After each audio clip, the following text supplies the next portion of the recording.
is Kelen. I play bass in the story so far. You're watching Treble and Bass Media.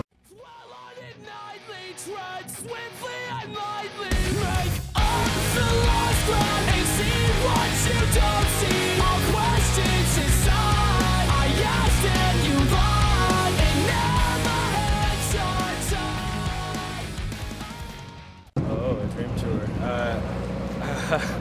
I was just thinking about, we always talk about how much I hate Pearl Jam. You hate Pearl Jam? So they're not on my dream tour. I know who I don't want on my dream tour. More of a Creed fan then? No. A dream tour. Maybe the Foo Fighters. Probably cool to hang out with Dave Grohl. Let me think about this.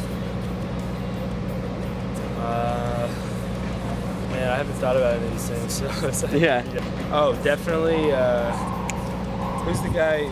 The guy who does all the Tim Burton soundtracks. The guy who Oingo Boingo. Oh, I know who you're talking. Danny. What's his? Danny Elfman. Danny Elfman. Yeah, Danny Elfman. Definitely. Yeah. I would want to collaborate with him. He's like, he's super creative. He's done such cool projects too. He's just like, I don't know. They're always interesting to carry on. My first CD was actually it was Losing Streak by Less Than Jake. That was the first CD I ever bought in a store that I remember buying. And then my first concert, I went to a bunch of local shows when I was like probably 11. I started going to shows, like local stuff. Saw the matches. They used to put on shows all the time, but like the first real concert, like venue I went to was the Warfield, and I saw Alkaline Trio and Rise Against. I guess if I'm gonna be consistent, I would say All Wrong. I think it's I don't know, like I know a lot of people that like that song, and I think for good reason. I think it has some really cool, like bigger open parts than we've done before, and it just has a nice groove to it. And it makes it fun to play. So, yeah. It's I mean, there's a lot of the whole idea of our band is sort of mystified amongst our fans and a lot of people, and it's just sort of it's just diving into the realm of literally what you don't see, you know, because there's so much that happens behind the scenes between us five, and like is the actual reality that we live in, you know, being in this band and having it be our career that people don't realize, you know, just seeing our online presence or whatever, you know. I think I don't know if that was ever the case. I think a lot of people like really saw our potential and saying like, you know, you can do these sorts of things at the rate, you know, if you keep growing. And I think I didn't think so much like it would happen as fast as it did or the way it did, just because it's not something that happens to people very often. But I think we saw it most that sort of idea with writing the new album, where people are like, you're not going to go on top of the album you've already done. You know, you're going to get a bunch of kids who are, you know, like, going to be strictly, you know, only Under Soil and Dirt fans who are like, you know, yeah, right, we're gonna write an album. You know, I think most of them were gonna, you know, think it's at least a step up, if not equal to that album. You know, we weren't gonna settle for anything less. So, it's kind of obvious with the family. You know, it's always been there for me since day one. I mean, literally since day one. You know. I don't know, you know, no one I know now was around when I was born, or, you know, started taking my first steps or anything. They, I mean, even in relationship to our band, you know, like it was always I had to always buy my own gear, but like, you know, which I thought was very character building, which is good. You know, they helped me out. My dad gave me jobs to do, you know, to earn money and things, but it was always play as loud as you want, just buy your own gear. And they always pushed me to, you know, be a better player. And my dad showed me cool bands and things, and got me rolling. So I was always getting into like, you know, honestly, we didn't get caught that much, but I was always making trouble.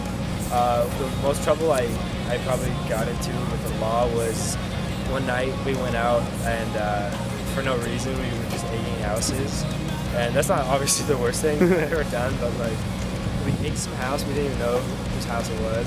It just like stuck out in the neighborhood we were driving through, so like we did it, and like the guy came out and chased us, you know, like it was a car chase, and ended up catching up to us. We ended up pulling over, and then the police got involved, and I actually snuck back home, so like the police called my house, and you know, my dad wasn't very happy about it, you know, having the police call whatever hour. The funny thing though about the story was the house had been getting egged at the same time of year for like 4 years straight, and they thought it was us, and they also thought that we had stolen their baby Jesus because it was around Christmas time. So what a great time to go, you know, egg people's houses. It would definitely be I can't remember the name of the thing. There'd probably be some kind of like reptile or amphibian. Like I used to get those when I was a kid. Had a lot of like salamanders and lizards and things. So and that's jeez.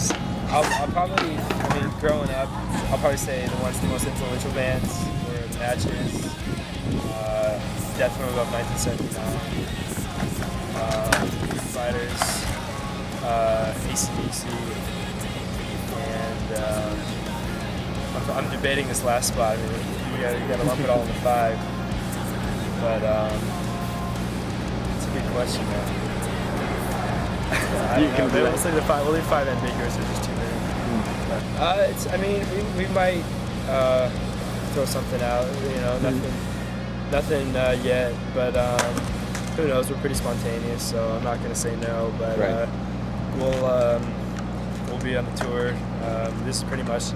It's funny because all these bands are on Warped Tour too. So we'll be pretty much carrying the tour package on the Warped Tour. We just wanted to do this with Man Overboard, do a co-headliner before. You know, like. We consider doing our own headliners or, you know, getting support slots. Like I said, my dad I'd always get dropped off at school and he'd always be cranking like Sabbath or AC/DC. So, you know, I heard Angus Young playing guitar when I was a kid and thought it was cool, you know, because it was only one way to listen to it. You had to listen to it loud, you know. So just I don't know, just something about loud music I thought was real cool. So. Probably, you know, Angus Young, one of those old legends. The worst phase in life, I don't know, middle school through high school kind of sucked.